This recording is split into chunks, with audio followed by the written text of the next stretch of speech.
በዚህ የተሰበሰባችሁ የተገኛችሁ ሁላችሁ በልዑል እግዚአብሔር ስም እንደምን አደራችሁ?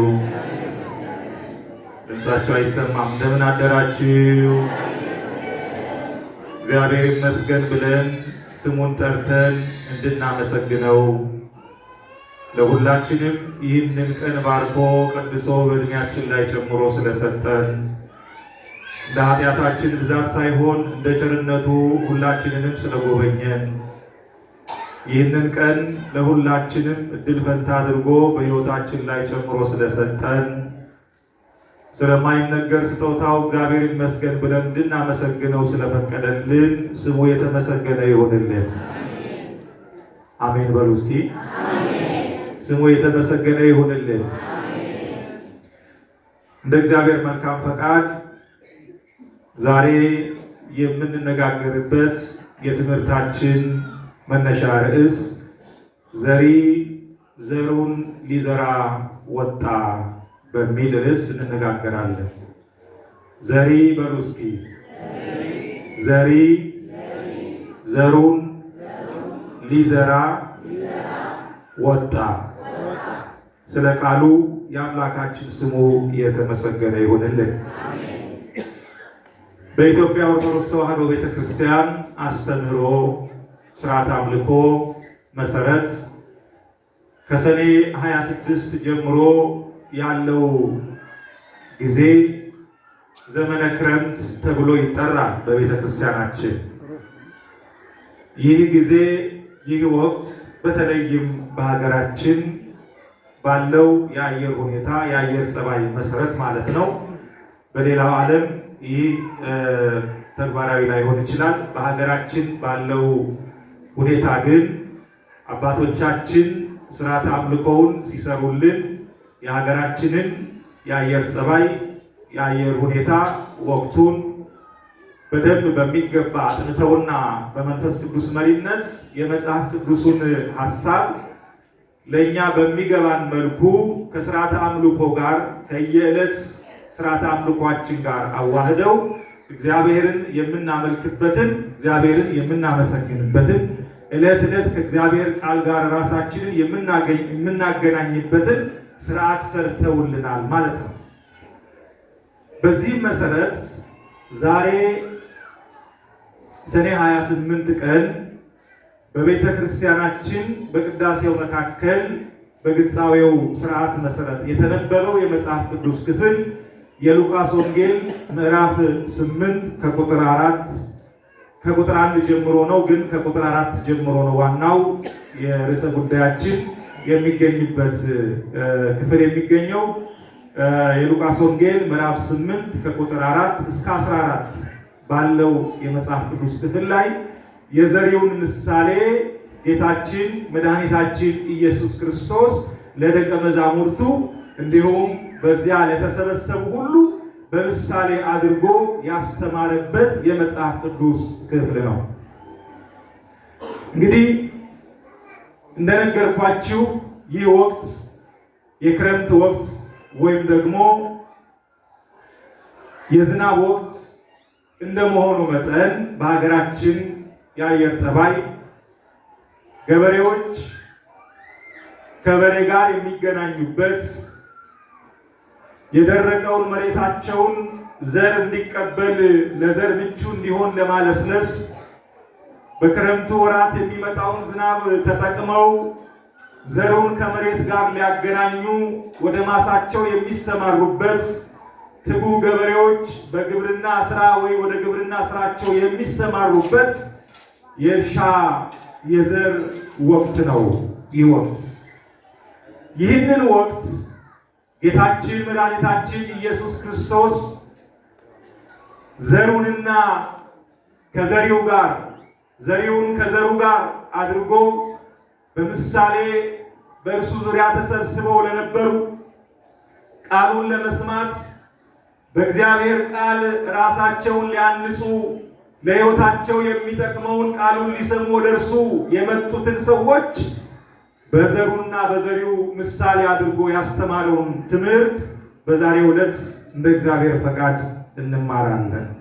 ይህንን የዘሪውንና ዘሩን ምሳሌ ስንማር እግዚአብሔር መድኃኒታችን ኢየሱስ ክርስቶስ አሁን ላለነው ክርስቲያኖች ሕይወት ጋር አገናኝተን በምን መልኩ እንድንማርና እንድናውቅ እግዚአብሔር ይፈልጋል። አሁን ላለነው ትውልዶች ወይም ክርስቲያኖች ያ ጌታችን ኢየሱስ ክርስቶስ ከዘሪውና ከዘሩ ጋር አገናኝተው በምሳሌ ያስተማረው ትምህርት ለኛ ዛሬ ላለነው ክርስቲያኖች የሚሰጠው ትምህርት ምንድን ነው? ይሄንን በደንብ አድርገን እንማራለን። ዘሪው በጌታችን በመድኃኒታችን ኢየሱስ ክርስቶስ ይመሰላል። ዘሪው ወይም ገበሬው ማለት ነው። ወይም ደግሞ ቃሉን በሚያስተምር ካህን፣ ሰባኪ፣ መምህር ይመሰላል ማለት ነው። ዘሪው ዘሩን የሚዘራው፣ ዘሩ ደግሞ የእግዚአብሔር ቃል ወይም በእግዚአብሔር ቃል ይመሰላል። ዘሩ ጌታችን መድኃኒታችን ኢየሱስ ክርስቶስ በዘር መስሎ የተናገረው ዘር የእግዚአብሔር ቃል ምሳሌ ነው። አራቱ የመሬት አይነቶች በመጽሐፍ ቅዱስ ላይ ሲነበብ እንደሰማችሁት አራት የመሬት አይነቶች አሉ፣ ዘሩ የወደቀባቸው ቦታዎች። እነዚህ አራቱ የመሬት አይነቶች ደግሞ ቃሉን የሚሰሙ ምዕመናን የልብ ሁኔታና የሕይወት ምላሽ ምሳሌ ነው። ቃሉን የሚሰሙ ምዕመናን ልባቸው በእነዚህ በአራቱ የመሬት አይነቶች ተመስለዋል። እነዚህ አራቱ የመሬት አይነቶችና እኛ የዘመናችን ክርስቲያኖች አሁን ያለን ክርስቲያኖች ከዚህ የመጽሐፍ ቅዱስ ትምህርት ጋር አነጻጽረን ስንማር የሚከተለውን ዋና ዋና መልእክቶችን እናገኝበታለን፣ እንማራለን። ከኔ ጋር ናችሁ? እየሰማችሁ ነው? እግዚአብሔር ከሁላችን ጋር ይሁን። የመጀመሪያው በመንገድ ዳር የወደቀው ዘር። ጌታችን በአራት የመሬት አይነቶች ከፍሎ ሲያስተምር ዘሩ ገበሬው ሲዘራ ወይም ዘሪው ሲዘራ አንደኛው ዘር በመንገድ ዳር ወደቀ ብሏል። ይህ በመንገድ ዳር ላይ የወደቀው ዘር የማያስተውልና የተዘናጋ ልብ ባለው ሰው የተመሰለ ነው። የማያስተውል የእግዚአብሔርን ቃል ሰምቶ የማያስተውል ቃሉ ወደ ልቡ ዘልቆ የማይገባበት አስተዋይነት የጎደለው የተዘናጋ ክርስቲያን ምሳሌ ነው። እንዲህ ይላል ቃሉ፣ በመንገድ ዳርም ያሉት የሚሰሙት ናቸው፣ ከዚህ በኋላ ዲያብሎስ መጥቶ እንዳያምኑና እንዳይድኑ ቃሉን ከልባቸው ይወስድባቸዋል ይላል የሉቃስ ወንጌል ምዕራፍ 8 ቁጥር 12 ላይ። ይህ ማለት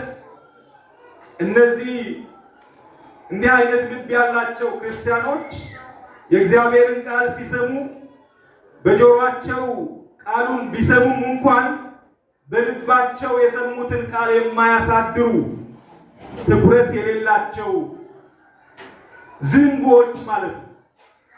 የእግዚአብሔርን ቃል ማስተዋል የማይችል ልቦና ያላቸው በጆሮ ብቻ የሚሰሙ በዚህኛው ጆሮ ገብቶ በዚህኛው ጆሮ በቀኝ ገብቶ በግራ እንዲወጣ ብቻ ድምፅ ብቻ የሚያደርጉ ቃሉን ሲሰሙ አስተውሎ የማያዳምጡ ማለት ነው።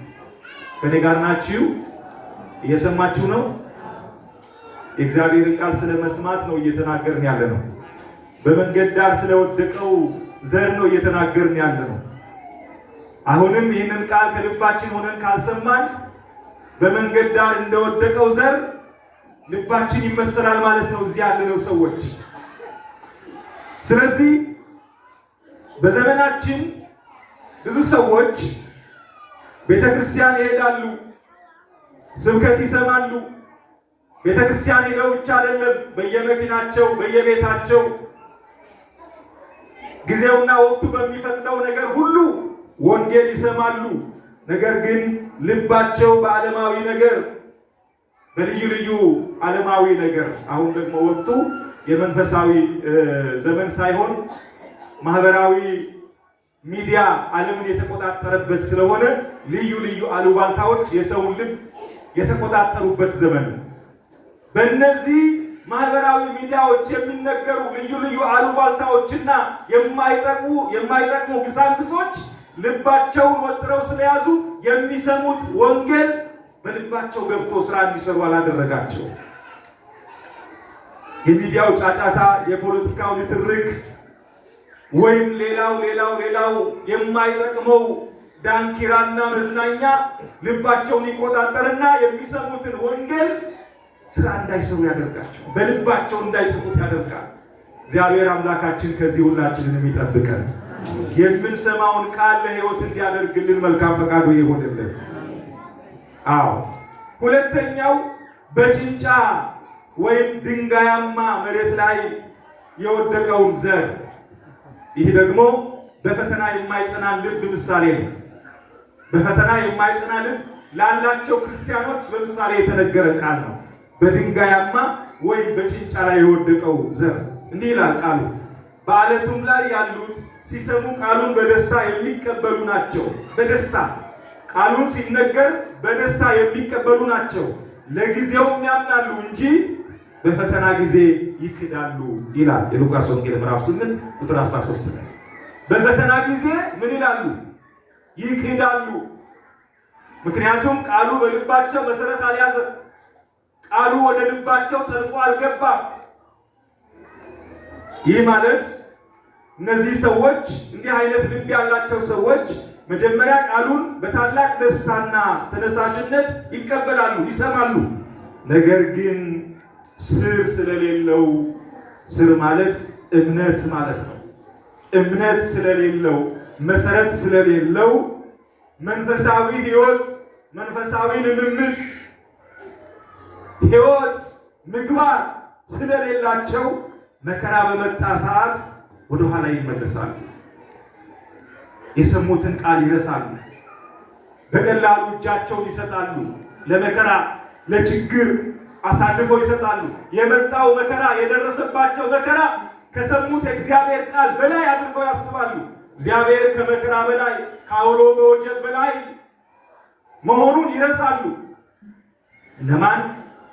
በጭንጫ ላይ ወይም በድንጋይ ላይ በወደቀው ዘር የተመሰሉ ሰዎች።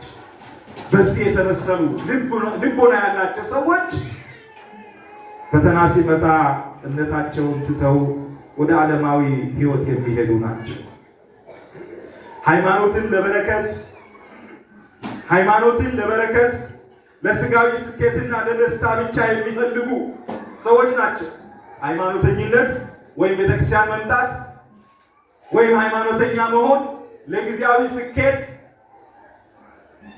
ለጊዜያዊ ደስታ፣ ጊዜያዊ የሆነ ነገር ማግኘት የሚችሉበትን ነገር እድል ለማመቻቸት የሚጠቀሙ ሰዎች ናቸው። ሕይወታቸው አልጋ በአልጋ ሲሆንላቸው ወይም ደግሞ ስጋዊ ሕይወታቸው ሲስተካከልላቸው መንፈሳዊነትን የሚተው እንደነዚህ አይነት ሰዎች በፈተና በአጭር ጊዜ ውስጥ በቀላሉ የሚወድቁ ናቸው። መከራ ሲገጥማቸው በቀላሉ የሚወድቁ ናቸው። ስለዚህ እነዚህ ሰዎች በዓለት ላይ ያሉት ወይም በድንጋያማ መሬት ላይ በወደቀው ዘር የተመሰለ ልቦና ያላቸው ሰዎች ናቸው። ሶስተኛው በእሾህ መካከል የወደቀው ዘር። በእሾህ መካከል የወደቀውን ዘር የሚመስሉ ሰዎች በዓለም ሐሳብ የታነቀ ልቦና ያላቸው ናቸው። መጽሐፍ ቅዱሱ ምን ይላል? በእሾህ መካከልም የወደቀው እነዚህ የሚሰሙት ናቸው። መንገድም ሲሄዱ በሕይወት ዘመን ሐሳብና ባለጠግነት ምቾት ታንቀው ሙሉ ፍሬ አያፈሩም ይላል። ተመልከቱ። በሕይወት ዘመን ስኬት፣ በሕይወት ዘመን ባገኙት በመንገዳቸው በሕይወት ጉዟቸው ባገኙት ነገር ባለጸግነት ታንቀው መልካም ፍሬ ማፍራት የማይችሉ ቃሉን ግን የሚሰሙ፣ ቃሉን ሲሰሙ በደስታ የሚሰሙ ነገር ግን በዙሪያቸው ያለው ምቾት አንቆ የያዛቸውና መልካም ፍሬ እንዳያፈሩ ያደረጋቸው ሰዎች ናቸው። ይህ በጣም አደገኛ ነው። እግዚአብሔር ልጆች፣ ይህ በጣም አደገኛ ነው። ባለጠግነት፣ እንደ ዳዊት እንደ ሰለሞን ወደ እግዚአብሔር መንግስት የሚያስገባን ከእግዚአብሔር ጋር የሚያገናኘን የሚያጣብቀን ካልሆነ እንደ እሾህ አንቆ ከእምነት ጎዳና የሚያወጣን ከሆነ ምንም ጥቅም የለውም። ምንም ጥቅም የለውም።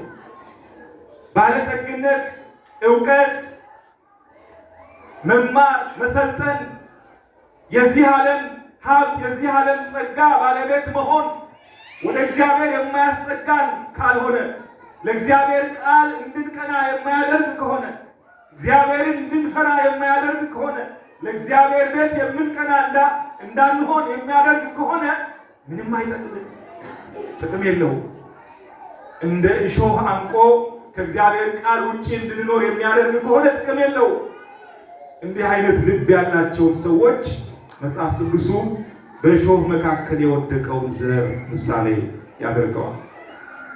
እነዚህ ሰዎች ቃሉን ሰምተው ወዲያው ያምናሉ። ነገር ግን የምድራዊ ዓለም ሐሳብ፣ የገንዘብ ፍቅር፣ የሥጋ ምኞትና ደስታ የእግዚአብሔርን ቃል አንቀው ከልቦናቸው ያጠፉባቸዋል፣ ከልቦናቸው ያወጡባቸዋል። አሁን ያለነው የዘመኑ ክርስቲያኖችም አዎ ብዙዎቻችን በስራ ብዛት ምክንያት ጸሎት ለማድረስ ጊዜ የለኝም የምንል አዎ በእሾህ መካከል የወደቀውን ዘር ተመስለናል። ጸሎት ለማድረግ ጊዜ ያጣን፣ ስጋዊ ስራ ለመስራት የምንሮጥ የምንፋጠን፣ 24 ሰዓት የምንደክም፣ ቀን ከሌሊት የምንሮጥ ለ30 ደቂቃ ወይም ለ10 ደቂቃ ለእግዚአብሔር ጊዜ የምናጣ ከሆነ በእሾህ መካከል እንደወደቀው ዘር ሆነናል። የእግዚአብሔር ልጆች በልዩ ልዩ ስራ በንግድና ሀብት በማካበት ሩጫ ተጠምደን ሰንበትን ማክበር ትተን ሰንበትን አክብሩ የሚለውን እግዚአብሔርን ቃል ሽረን ንስሐ ለመግባትና ሥጋ ወደሙን ለመቀበል ገና አልተመቸኝም፣ ገና ይቀረኛል፣ ይሄን ማስተካከል አለብኝ፣ በዚህ መንገድ መሄድ አለብኝ ብለን የምናስብ በሥጋዊ ሐሳብ የምንኖር ሰዎች በእሾህ መካከል እንደወደቀው ዘር ተመስለናል። በእሾህ መካከል እንደወደቀው ዘር ሆነናል። የእግዚአብሔር ልጆች ፍሬ እንዳናፈራ አንቆ ይዞናል። ጊዜያዊ ሀብት፣ ጊዜያዊ ባለጸግነት፣ ጊዜያዊ ዝና፣ ጊዜያዊ ጉልበት፣ ጊዜያዊ ወጣትነት፣ ጊዜያዊ ጀግንነት፣ ጊዜያዊ ጉብዝና፣ ጊዜያዊ አልሞት ባይነት፣ ጊዜያዊ አንቆ ይዞናል። የእግዚአብሔር ልጆች እንመለስ፣ ንስሐ እንግባ፣ ወደ ሥጋው ደሙ እንቅረብ፣ ከዚህ ሕይወት እንለይ። በእሾህ መካከል እንደወደቀው ዘር ከመመሰል ወጥተን የክርስቶስን ሥጋና ደሙን ወደ መቀበል፣ ንስሐ ወደ መግባት፣ ፍሬ ወደ ማፍራት፣ ልባችን ለእግዚአብሔር ቃል የሚመች ስፍራ እንዲሆን ፍሬ የሚያፈራ ወደ መሆን መዘዋወር መሸጋገር ያስፈልጋል። የእግዚአብሔር ልጆች አዎ በእንዲህ አይነት ሕይወታቸውን የሚያደክሙ ምዕመናን ብዙ ናቸው። በዚህ አይነት ሕይወት የሚኖሩ ምዕመናን ብዙ ናቸው። ዛሬ በዘመናችን ሥጋ ወደሙን ለምን አትቀበልም፣ ወደ ሥጋ ወደሙ ለምን አትቀርብም ሲባል ሥጋዊ ምክንያት ነው የሚደረድሩት። ገና እኮ ብዙ ይቀረኛል፣ ገና ብዙ የምሰራው ነገር አለ። ሥጋ ወደሙን መቀበል እኮ ስራ መስራትን አይከለክልም። ሥጋ ወደሙን መቀበል እኮ ከኃጢአት እንድንለይ ያደርገናል እንጂ ወደ እግዚአብሔር እንድንቀርብ ያደርገናል እንጂ ስራ እንዳንሰራ፣ በጎ ነገር እንዳንሰራ አይከለክለንም። ኃጢአትን እንዳንሰራ ይከለክላል። እንዳንዋሽ ይከለክላል። እንዳንሰርቅ ይከለክላል። በመጥፎ ጎዳና እንዳንሄድ ከኃጢአተኞች ጋር እንዳንተባበር ይከለክላል። ከመቀጣጠብ ከመጥቀም ይከለክላል። በዚህ ዓለም እየሰረቁ ከመኖር ይከለክላል። በትክክለኛው መንገድ እንድንሄድ ያደርጋል። ሥጋ ወደሙን መቀበል፣ ወደ ቅዱስ ሥጋ ወደ ክቡር ደሙ መቅረብ፣ ንስሐ መግባት ነገን ሕይወታችን በበጎ ጎዳና እንዲሄድ ያደርጋል እንጂ ስራ እንዳንሰራ የሚከለክል አይደለም። ብዙ ስራ አለኝ፣ ይሄን አደርጋለሁ፣ ይሄን አስተካክላለሁ፣ ገና ሮጣለሁ፣ ገና ጊዜ ገና ነው፣ እድሜ ገና ነው። ስጋው ደሙን መቀበል ለሽማግሌዎች ብቻ ያደረገው ማለት ለሕፃናት ብቻ ምንም ኃጢአት በደል ለሰሩት ብቻ ያደረገ ማን ነው? የእግዚአብሔር ልጆች ማን ነው? ክርስቶስ ስጋዬን የበላ ደሜን የጠጣ የዘላለም ሕይወት አለው፣ ኑ ስጋዬን ብሉ ደሜን ጠጡ፣ ቅረቡ ወደ እኔ ቅረቡ ብሎ ያለው እኮ ለሁሉም ነው፣ ለሕፃናቱ አይደለም፣ በምርኩዝ ለሚሄዱ ሽማግሌዎችም አይደለም፣ ለሁሉም በእርሱ ለሚያምኑ ሁሉ ሕይወት እንዲሆንላቸው ወደ ቅዱስ ሥጋ ወደ ክቡር ደሙ እንዲቀርቡ አዘዘ። ወደ ሥጋ ወደ ደሙ ስንቀርብ ንስሐ ስንገባ ሕይወታችን ከእግዚአብሔር ጋር ይጣበቃል፣ በረከት እናገኛለን። ያንን በረከት እንዳናገኝ ነው ሰይጣን የሚዋጋ። አዎ በእሾህ መካከል እንደወደቀው በልባችን የወደቀውን ዘር የሰማነውን ዘር ከልባችን እያነሳ የሚወስድብን ዲያብሎስ ለዚህ ነው፣ እንዳንባረክ ነው፣ እንዳንቀደስ ነው፣ ልጆቻችን እንዳይባረኩ፣ እኛ እንዳንባረክ፣ እድሜያችን ዘመናችን የተሻለ እንዳይሆን፣ ከትናንት ዛሬ በጎ እንዳንሆን፣ በኃጢአታችን እንድንቀጥል፣ ትናንት ስንሰራው በነበረው ኃጢአት ዛሬም እንድንቀጥል፣ ትናንት ስንሰርቅ እንደነበረ ዛሬም እየሰረቅን እንድንቀጥል፣ ትናንት እየዋሸን እንደነበረ ዛሬም እየዋሸን እንድንቀጥል፣ ሰይጣን ወደ ቅዱስ ሥጋውና ወደ ክቡር ደሙ እንዳንቀርብ ቃሉን ከልባችን ዕለት ዕለት እየወሰደ ለእርሱም እኛ እየተመቸነው ወደ እግዚአብሔር ቃል እንዳንቀርብ ፍሬ እንዳናፈራ ሆነናል።